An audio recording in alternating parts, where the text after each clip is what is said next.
Tadi ada orang Yahudi, ciri-cirinya seperti ini. Dia membeli pakaian, tapi lupa saya sampaikan kalau pakaian itu cacat. Kemudian si pedagang yang salih ini, dia mencari mana uang yang dia kasih. Dia ambil uang yang dikasih oleh orang Yahudi kemarin, kemudian dicari Yahudi ini. 3 hari 3 malam dia cari baru dapat. Setelah dapat, berjumpa dengan orang Yahudi, dia bilang, tolong kembalikan baju yang kemarin, yang kamu beli itu bajunya cacat. Dia bilang, nggak apa-apa, walaupun cacat saya siap menggunakan baju itu. Apalagi yang saya kasih adalah uang palsu. Kemudian si Yahudi ini mengganti uang yang asli, ini uang yang asli, dan baju itu saya rela menerimanya, saya rela memakainya walaupun itu cacat. Kemudian hari ini saya menyatakan memeluk Islam.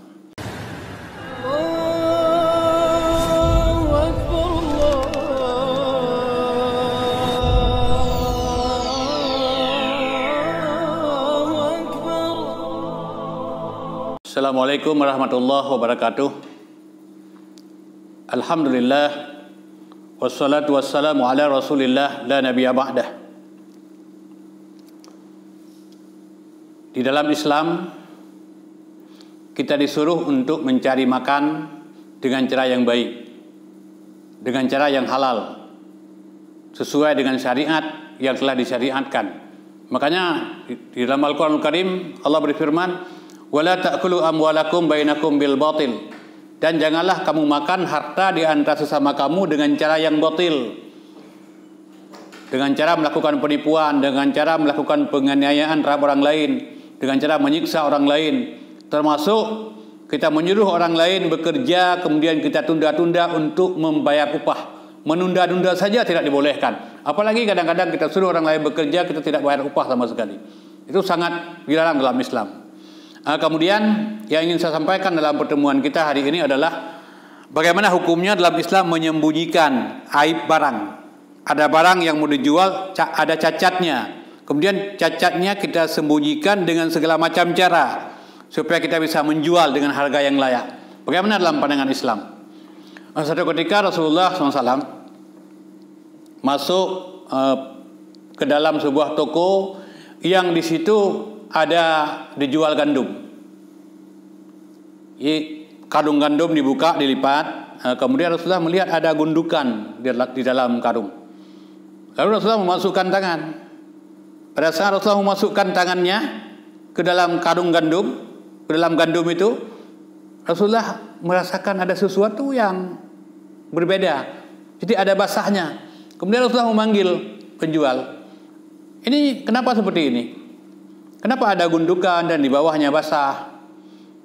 Dia jawab, Rasulullah, tadi malam hujan, maka yang basah itu saya taruh di bawah. Kenapa enggak di atas?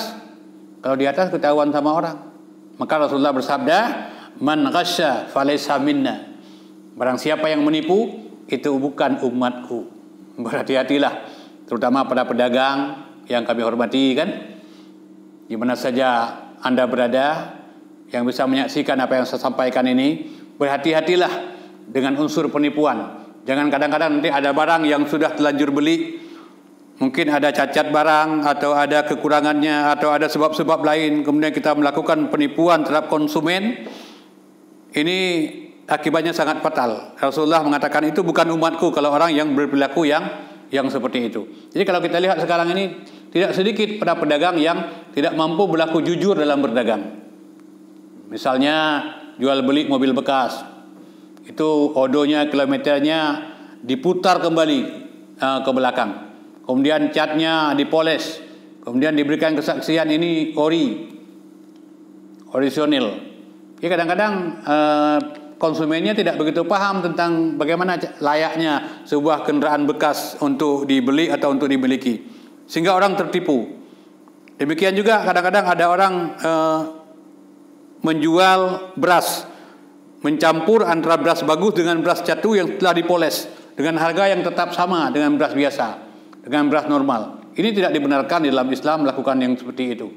Kadang-kadang ada barang yang dibeli, mungkin makanan siap saji, kemudian sudah expirednya, sudah tidak layak dikonsumsi, kemudian ditaruh minyak, kemudian dihapus, lalu dijual. Apalagi konsumen makanan yang seperti itu biasanya anak-anak kecil yang tidak tahu tentang kapan makanan itu layak dikonsumsi dan kapan makanan itu tidak layak dikonsumsi.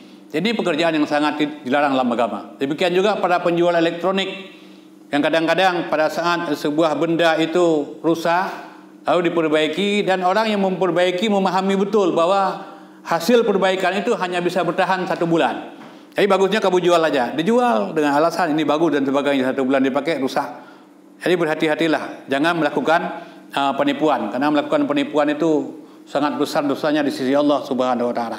Jadi haram bagi seorang muslim, kata Rasul, menjual barang yang cacat kecuali menjelaskan cacatnya. Jadi boleh kita menjual barang cacat. Kita sampaikan, ini barang cacat. Ini kerbau jalannya pincang.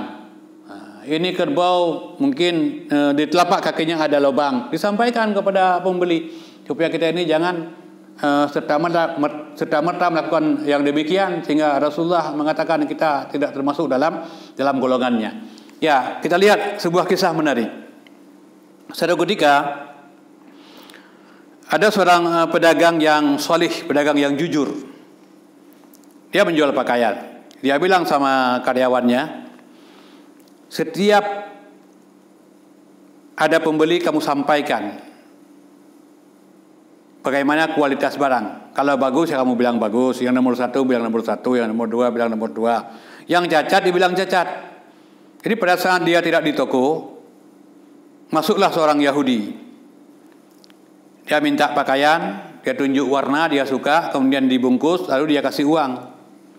Si Yahudi itu pulang, majikannya muncul, karyawannya menyampaikan barang sudah saya jual.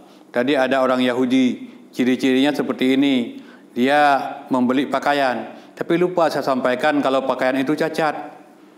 Kemudian si pedagang yang salih ini, dia mencari mana uang yang dia kasih. Dia ambil uang yang dikasih oleh orang Yahudi kemarin, kemudian dicari Yahudi ini. 3 hari 3 malam dia cari baru dapat. Setelah dapat, berjumpa dengan orang Yahudi, dia bilang, tolong kembalikan baju yang kemarin, yang kamu beli itu bajunya cacat. Dia bilang, nggak apa-apa, walaupun cacat saya siap menggunakan baju itu. Apalagi yang saya kasih adalah uang palsu. Kemudian si Yahudi ini mengganti uang yang asli, ini uang yang asli, dan baju itu saya rela menerimanya, saya rela memakainya walaupun itu cacat. Kemudian hari ini saya menyatakan memeluk Islam, dan baju itu tidak saya kembalikan. Itu sebagai sebuah kenangan manis bagi saya pada hari pertama saya memeluk Islam. Tapi yang manis itu bukan bajunya. Yang manis hari ini saya bisa melihat bagaimana Islam yang sesungguhnya. Jadi begitulah pesan Rasulullah untuk seorang pedagang. Berlakulah jujur dalam berdagang, agar kita masih tetap tercatat sebagai umat Rasulullah SAW. Manakala kita berlaku curang, Rasulullah mengatakan itu bukan umatku, maka berhati-hatilah. Demikian, semoga ada manfaat. Lebih kurang mohon maaf. Assalamualaikum warahmatullahi wabarakatuh.